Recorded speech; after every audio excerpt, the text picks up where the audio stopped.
My boyfriend's 10-year-old son came to live with us after months of abuse, and it's breaking my heart watching him try to feel safe. I don't even really know how to start this. My boyfriend's 10-year-old son came to live with us recently after being taken out of his mum's house because of horrible abuse from her boyfriend. We always had our suspicions that something wasn't right over there, but we had no idea just how bad it really was until CPS got involved. Her boyfriend had been locking him in a cupboard, actually making him sleep in there at night. He'd withhold food, hit him, scream at him, and call him names. He told this little boy awful things. Before anyone wonders why his dad didn't step in sooner, it wasn't because he didn't care. He's always loved his son and wanted to be in his life, but his ex made it nearly impossible. She constantly moved without telling him, blocked his number, and even lied to the court about where she was living. She's also been struggling with pills for a long time, and that's when everything really started to fall apart. When she was using heavily, she'd disappear for days, or let her boyfriend handle everything, and that's when most of the abuse happened. My boyfriend tried to fight for custody, but every time he got close, she would vanish again or make up some story.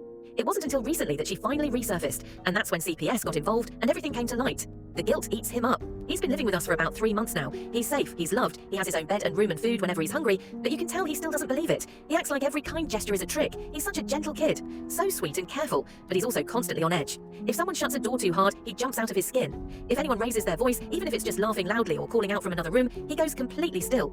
He also apologizes constantly. He says it for everything, dropping something, bumping into a chair, even just asking for a snack. It's like he's wired to expect punishment for existing. The sleeping situation is the hardest part. We tried to make his room special, but almost every night I find him curled up under the kitchen sink. I asked him once why he liked it there, and he told me softly, "No one can find me here." It's quiet, I didn't even know what to say. I just sat on the floor beside him for a while and rubbed his back. We don't force him to sleep in his bed.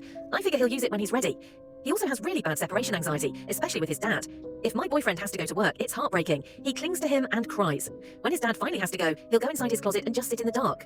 I stay home during the day, so it's just me and him most of the time. At first, he barely spoke to me. He'd keep his distance, only nod or shake his head. He started to open up. Now he'll come sit next to me on the couch, and sometimes he'll put his head on my shoulder. He likes to be near me when I cook. He'll stand and just watch. Recently, he started asking if he can help. We make small things together, like scrambled eggs or sandwiches, and I let him stir or hand me things. He started to show small signs of trust, like if I'm folding laundry, he'll come sit beside me and start folding without being asked.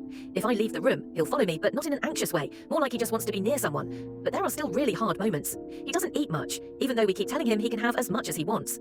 He takes small portions and hides snacks in random places, under his pillow, behind the couch. We don't scold him. We just gently tell him that food isn't going anywhere, that he can always have more.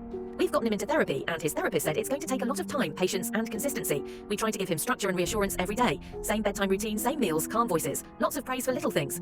There are moments that give me hope, like when he laughs, really laughs, over something silly, or when he curls up next to me during a movie and just relaxes. I love this kid so much. I never thought I could care this deeply for someone who isn't biologically mine, but he's completely taken over my heart. It's been emotionally heavy. Every day, I just want to give him a hug and a kiss and tell him I love him.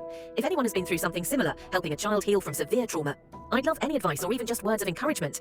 We're doing everything we can to make him feel safe and loved, but I know it's going to be a long road.